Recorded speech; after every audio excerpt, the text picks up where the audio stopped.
Color guard attention. Will the audience please rise? Color guard advance.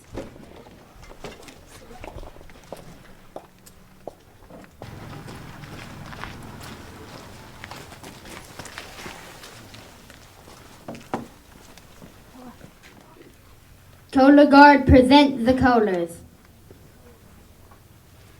Scout salute. Those not in uniform, place your right hand over your heart. Please join me in the Pledge of Allegiance. Ready, begin. I pledge allegiance to the flag of the United States of America and to the republic for which it stands, one nation, under God, indivisible, with liberty and justice for all. 2. Color guard dismissed. Color guard post the colors.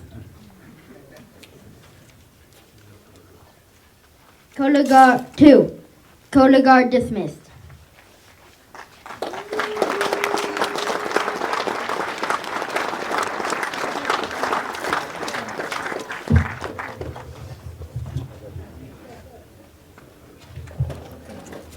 Now, in the interest of full disclosure, one of these Cub Scouts happens to be the grandson of Ed. And for those of you that don't know, Ed has taken on yet another scouting role, as if Ed needed another scouting role, and that is as an assistant den leader in his son's Cub Scout den at Pack 1 in Huntington Beach. So thank you, Ed, so much. My name's Russell Etzenhauser. I'm the Scout Executive of Orange County Council, and it's my pleasure today to kind of kick things off, to give you just a little bit of an update of what's going on with scouting here in Orange County, as well as, I know many of you are avid scouters and have been lifelong scouters just like Ed and myself, but for some of you, you come from a lot of different worlds. Ed, as so many scouts, is involved in so many different things, from Kiwanis Club to just about everything imaginable in Huntington Beach, along with as a business leader in so many different things that Ed has done. So we always like to take these opportunities to talk just a little bit about scouting to make sure we're all kind of level set on what's going on with scouting. So here in Orange County, this particular facility, which we're going to have a naming of in a little bit here, is a facility that serves about 20,000 kids a year right here at the Irvine Ranch Outdoor Education Center, soon to be the Laird Scout Camp at the Irvine Ranch Outdoor Education Center. One of the challenges, let's give that a round of applause.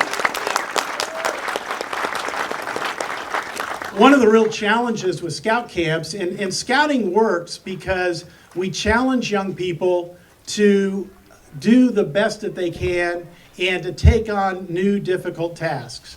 And we do it in an environment where they can learn from other caring adults, and they grow through that whole process. But we use the outdoors to make that happen. And so we have camps in different places around the country in the Scouts. In fact, we've got a beautiful camp that's outside of Warner Springs. If any of you have driven out to Lost Valley, you know you have to want to be there because the last 10 miles is our driveway, which is a beautiful drive through the mountains of northern San Diego County. But the challenge with Lost Valley and other scout camps is that it'll be really busy for 6 or 8 weeks over the course of the summer. And then we'll have several weekend programs, usually a couple of weekends a month, sometimes a little bit more, weather dependent, where we'll have hundreds of folks in camp. But while our scouts are in school from Monday to Friday, there's never anybody at camp. And so it really doesn't get utilized so well. So back when Ed was chairing the council, one of the thoughts that we had as a council and as a board was to see what we could do to develop a camp that actually served youth throughout the year. And the genesis of that, and there were a lot of different people involved, but really Ed, as the chairman of our board at that time, really helped us to move forward with that. But what we do here is that we partner with schools and we deliver the outdoor science curriculum for 5th graders in the state of California, as well as we have leadership for high school age kids and other school-based programs, which allows us to be serving kids in this facility roughly 48 weeks out of the year. So instead of it sitting empty for most of that school year, it's actually got usually around 180 to 250 kids that are right here learning about the outdoors. And oh, by the way, at Ed's suggestion, we make sure they all get an invitation to join Scouting. So as I mentioned, Scouting really works by challenging kids to be the best that they can be. And we start out with kids in kindergarten, and we go up through programs up to age 20. And you've probably heard a lot in the news about Scouts, and Scouts has changed a little bit over the years. When I was a Scout, we actually started our Cub Scout program in the 3rd grade, and we didn't have very many programs for girls, although we had a co-ed program that started right here in Orange County with a pilot in 1957, where boys and girls together were in our Explorer program, and it was a career-based program to help kids learn about different careers. But starting about 5 years ago, we started serving the whole family with Scouting, and the reason we did that was, much to our surprise, and I was a Scout executive in another council back east that's been in the news because of snow at Buffalo, New York, but in Buffalo, I would have sworn to you there were no girls participating in our Cub Scout program, but as we started to talk to folks, what we found around the country was that sisters of Cub Scouts were participating right along with their brothers.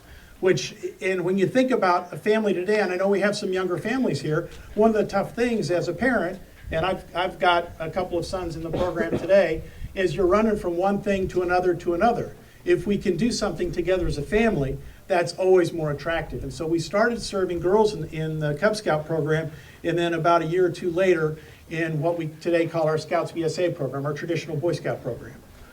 And that really has helped us to better be able to serve the family. But when you think about Scouting itself, Scouting is built around teaching people to make ethical decisions over the course of their lifetime using the Scout Oath and Scout Law. The Scout Oath and Scout Law were written back in 1910, and not a single syllable of the Scout Oath or Scout Law has changed in the 112 years since the founding of Scouting. So what's important for kids are those values that they learn, and they learn it by challenging themselves. And probably the pinnacle of Scouting is when that young person earns the rank of Eagle Scout. And when they do that, they're required to lead a project that helps the community, and it's through the leadership of that project that those young people learn the importance of community service, they learn the importance of working together, and they learn the importance of finishing the tasks that they set out for themselves. And so when you talk to an Eagle Scout, that's someone that has developed those skills and understands the importance of being able to complete that. So Scouting really changes lives, and we do it with whole families together, and we do it through exciting programs in the outdoors. So we're very excited today, and today we'll have a ceremony at the end where we will formally rename this the Laird Scout Camp at the Irvine Ranch Outdoor Education Center. But it really is an opportunity for us to recognize Ed and his service. So we've got a representative, Sonia Trawiski, from Michelle Steele's office that wanted to make a presentation. So Sonia, if you would come forward. Michelle is someone that Ed has worked closely with as his representative serving Huntington Beach.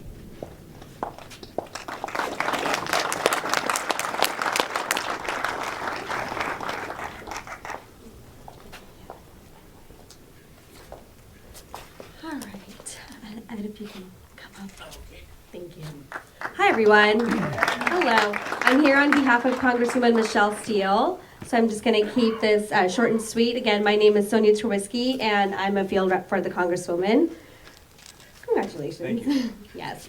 So I have two congressional recognition over here. One for the Scout Camp in itself, and one for Ed. So I want to read the one for you, because without you and your service and your dedication, I don't think a lot of these things would have been possible. Or I would say we don't think a lot of these things would have been possible.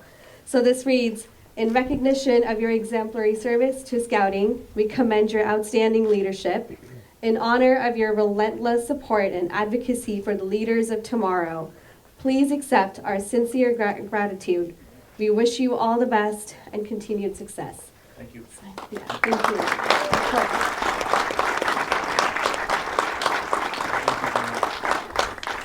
I appreciate it. Michelle would have been here, but she's out of the country. Well, thank you so much. Thank you. Appreciate it.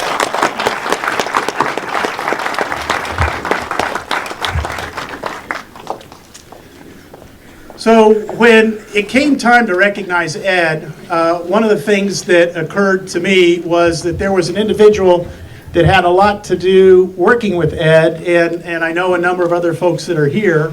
And so I contacted one of my predecessors, who has always been a mentor to me, to ask him if he could maybe come out just to celebrate Ed and to recognize Ed. And so at this time, I'd like to ask Kent Gibbs to come forward. Kent served as Scout Executive of the Orange County Council from 1990 to 2004 during Ed's tenure as the council chairman. And so I asked Kent if he would be willing to come and say a few words about working with Ed and working with some of the outstanding volunteers here in Orange County. So it's my pleasure to welcome Kent Gibbs.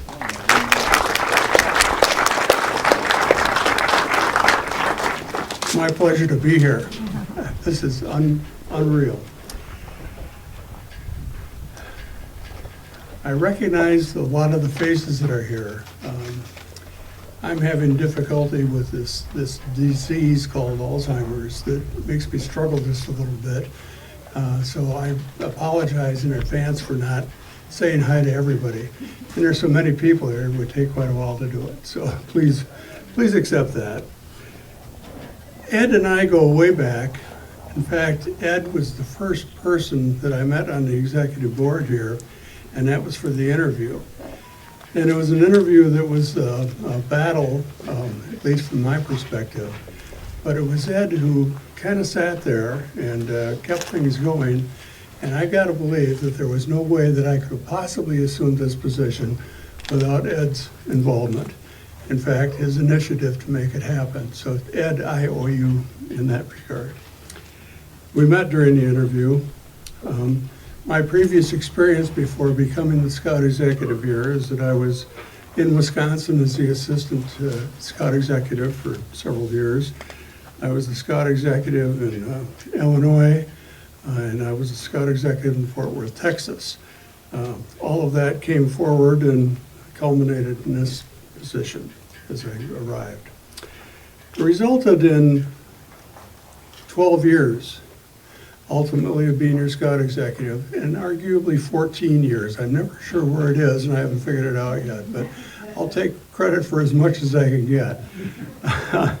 I retired 18 years ago, and I have been somewhat involved intermittently in the locations that my wife and I have lived with the Scouting program. But it always left me just a little isolated. At least in my own mind, not because the program has changed, but because I had changed, I think, and brought forward new perspectives, trying to think of the great happenings that we'd experienced in the past. And you just don't walk into a scouting program, no matter what its size, and expect that it's going to turn out to be something quite like this. And the reason this is as it is because of guys like Ed Laird. Largely Ed Laird, and he pulled it together. We had our differences once I was employed as a Scout Executive. I do have to mention that. Ed is fantastic in every respect. He's particularly fantastic in deciding what he thinks is the right thing to do. And he did an amazing job of that. I, in fact, remember two separate incidents where I went out as the Scout Executive trying to prepare the executive board for change in officers and the like. Came back with two people that I thought were outstanding, and they are outstanding. But Ed promptly turned around and recruited two others. So his foresight was better than mine, and that ultimately brought our council forward. Scouting has changed a bit, not the program itself for the kids, but for the perception that the country has across our nation now regarding the Boy Scouts. And what we need to do is find more and more of the direct approach that has taken place here. I could not be more surprised or more pleased with what I see taking place in this camp as to what's happened here and how we've involved the community as a part of the scouting camp. And it's reciprocal. It goes in both directions. Both have done successfully well, and bringing it together. But to have the kids that are active, and we've stayed here just 2 nights now, and to see this camp explode as it does and brings forward people on a constant basis, it's great. There are scout camps across the country right now that are running dry. There's just not much going on, and they don't have the foresight nor the idea on how to turn around and make it all work and be part of one great advantage within communities, within counties, within states, unlike anything that we see here. This is remarkable. I mean, it's fun. We're staying in one of the cottages over here, and you can hear voices and people that are actively involved. And then you take time and go over and look at the finished product of the swimming pools, and you look at the, I don't know, everything from the mining and everything that you can think of that takes place here. It's just an astounding place. And I'm very pleased that at least I know where it happened, and that it happened out of the Orange County Council. Every time that I ran into an issue as a Scout executive, I always looked for a solution. I tried, of course, to figure it out myself. I quickly turned to Ed. And if Ed didn't have the answer, he turned around and he was quick to deal with Dr. Rubino. And how could I forget that? I think that Ed and Dr. Frank Rubino had meetings every week, at least on Thursday afternoon, if I'm not mistaken. Am I right? Yeah, sure. And they discussed what was going on in the council. And then come Monday, I found out what we were doing next. It always worked that way. He did a great job and held us together real well. What do I see? In this council, I kind of addressed it just a moment ago, but I see what this country needs, what the Boy Scouts of America need to do within their respective communities. We need to incorporate and build together programs that just show the quality of life that can exist, the answer to questions that are constantly pending, questions that are difficult to deal with. And what we need to do is intermingle and make it all come together if we can. I think that there are an awful lot of Boy Scout councils that I'm aware of right now that are struggling, and they're struggling desperately, and they're selling their camp property off out of necessity. I don't think you need to sell this piece of property. I think you've got a lot of support behind it, and an awful lot of good things are happening as a result of it. I deeply appreciate you, Ed. More than you know, you're a great friend, and we've done a lot of great things together, things that we can be proud of, and things that I brag about. What you've done here is outstanding, and what you're about to do is probably even more outstanding. So that's just your nature. Thanks, Ed. You're a great friend. Thank you so much.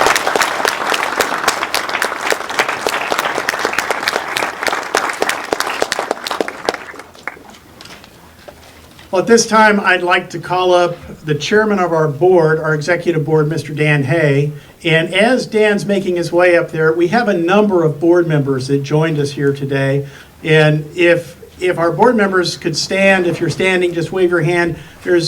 We have about 50 different individuals that really help to make scouting happen on our board. And we're really lucky to have so many of them with us here today. So thank you all very much.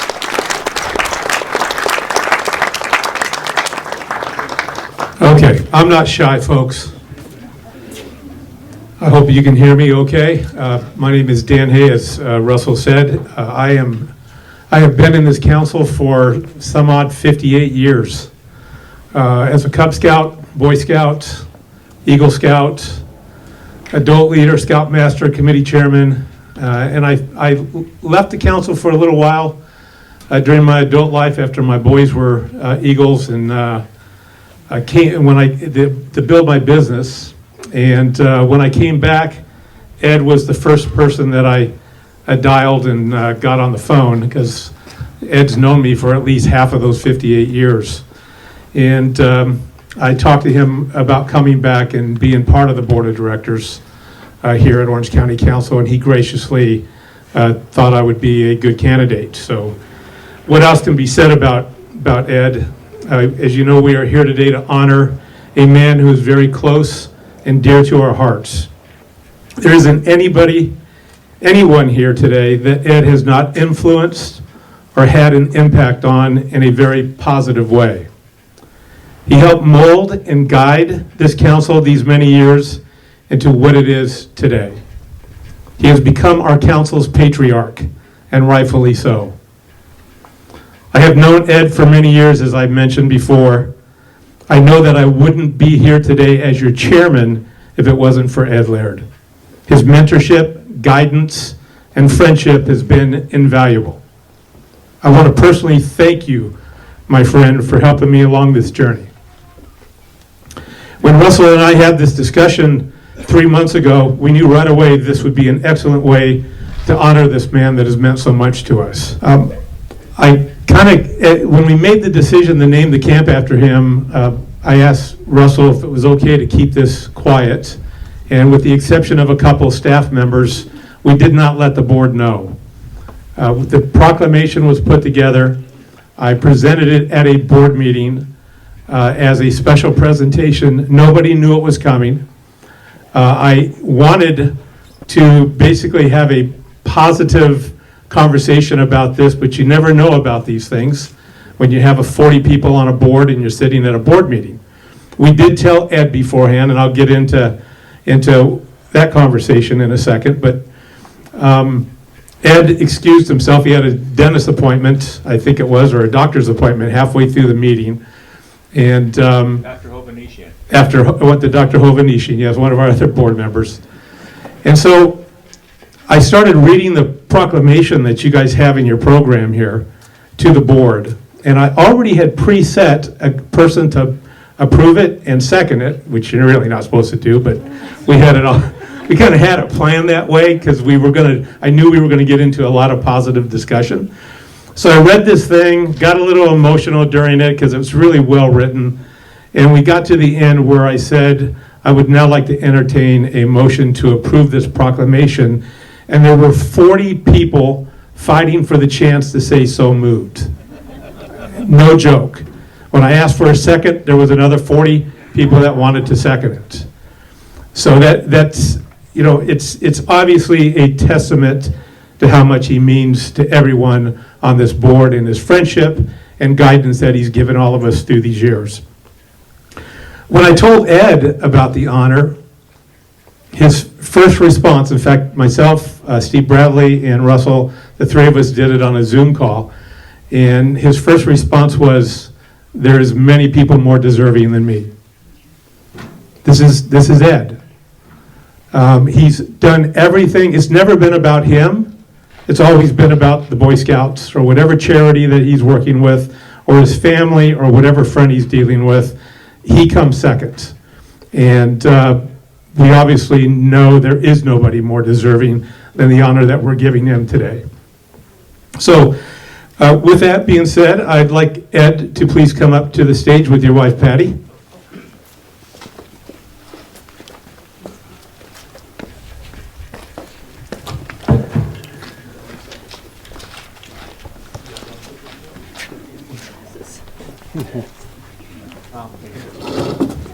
Okay, I'd like to present Patty with some beautiful flowers. Okay, you're welcome. And then Ed, we have a beautiful plaque here for you, and I'm going to step over here so everybody can see it. And at the same time, we're going to show you what that plaque says on it. Go ahead, folks, unveil it.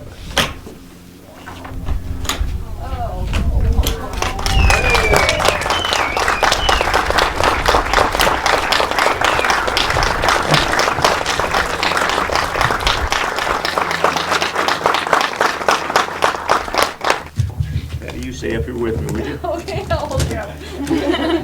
I need it. Okay, well, I'm very humble and grateful for this honor. Thanks to the council and Dan Hay, he's responsible for me being in the uniform, and Ken Gibbs, who I've been in many, many scout meetings with. He said, that's the first time I've ever seen you in a scout uniform. but he's got onset Alzheimer's, so I forgive him. But my second thanks goes to my wife, Patty.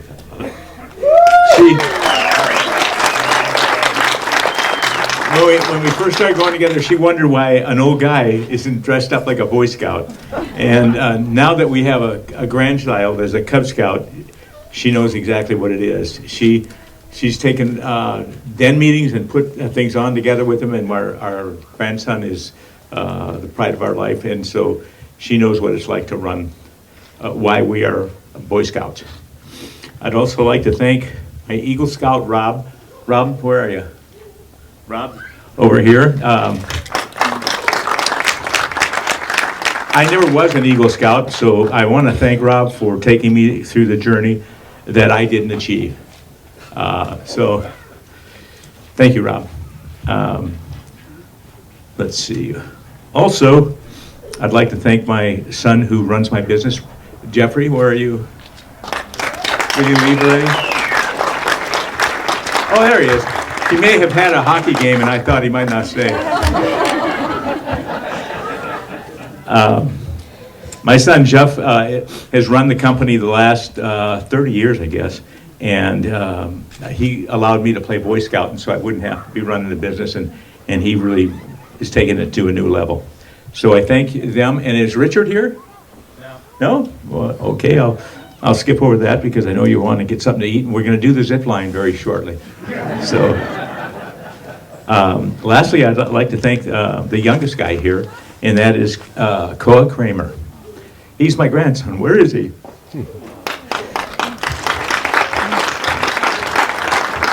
Okay, there he is. Yes, okay. Well, when Gigi said she was going to be the Lennon leader, she said, only if you're going to be an assistant. I volunteered right away. But Koa really has reinvigorated my scout spirit, and I love having him with me. So it's going to be a great journey, and he's a Tiger now, and he's having a terrific time in his den meetings. I'd like to thank you all for coming. I'm truly honored. Please enjoy the beautiful camp. We're going to do the zip line, I think. Is the zip line on schedule? Okay. Well, my greatest scouting accomplishment was recruiting a guy by the name of Mike Harrison. And this lodge right here is Mike Harrison's lodge. He's passed. But the best job I ever did for scouting was recruit him to take my place as chairman of the board here at Orange County. Mike came in, we had already agreed with the Irvine company that they would donate the land. And then my term was up and he came in next, and for 7 years, was he 7 years? He was chairman for 2 years, but we worked on this project for a good 7 to 10 years. Yes. So I got him to agree to be the next chairman, and that was the best job I ever did. He took over and he identified the property and he supervised the building of this beautiful facility. The only thing I had to do with it is I made the paint on this building. Or rather, my son did. So, Mike Harrison, rest his soul, he built this camp. My lifelong friend and scouting buddy was Dr. Frank Rubino. He made me live longer, and as this lady did too. The older I get, the younger she gets. I don't know what that has to do with anything, but Frank Rubino was my lifelong friend, and we had a lot of happy trails together in scouting. We did the National Jamborees together. He was the doctor of the National Jamborees, and he would recruit me to go to the National Jamboree and work, and it was work. The boys had a great time, but we would work. And he got his silver buffalo, the same thing Ronald Reagan and Ronald Reagan's wife got for his 16 years as a scout leader at the Jamboree level. So Frank's passed too, but his daughter's here. Dana, where are you, honey? Say hi to everybody. She's still a board member, aren't you? Yeah. Okay, well, we're so thankful that you're here. And then we just lost Jim Stainer, who has been a lifelong scouter, and his wife Helen is here, and she was one of the Three Musketeers with Frank Rubino and I. Helen, where are you, honey? Oh, okay. So Helen's a great scouter, and she wrote the program for this place for the Ed Laird Boy Scout Camp. So I got to get used to calling it that. Okay. this camp is for all the future scouters. But most of all, for me, it's for my grandson, Cole. Sorry. I want him to become an Eagle Scout. So, Gigi, you'll become my favorite daughter.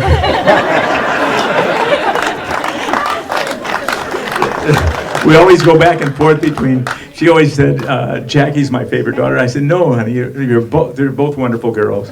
And, but you will be my favorite daughter when he becomes an Eagle Scout. And then Jackie's going to be having a baby, so she may take it back. So Coy, where's Coy again? This is for the future of scouting, for all the little guys. And Come here, Coy. that's all I got to say, folks. Coy, come on up here with me so we can get a picture.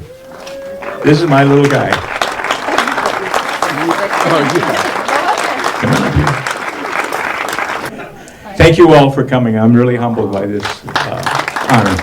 Thank you very much.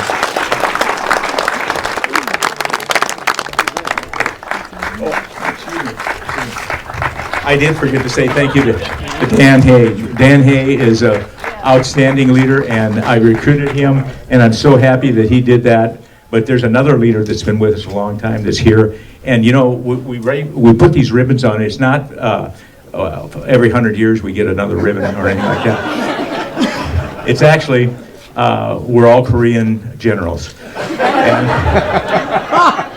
And the guy I got to mention that outranks me, I don't see it, is Steve Bradley. Steve's right over there, and he's our council commissioner. And he has dedicated his life to scouting too.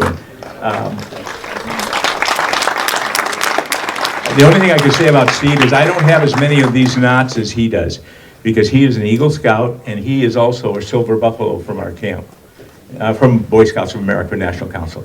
So thank you guys, both Dan and Steve, and Russell, thank you. And I think I've said about as much as I could.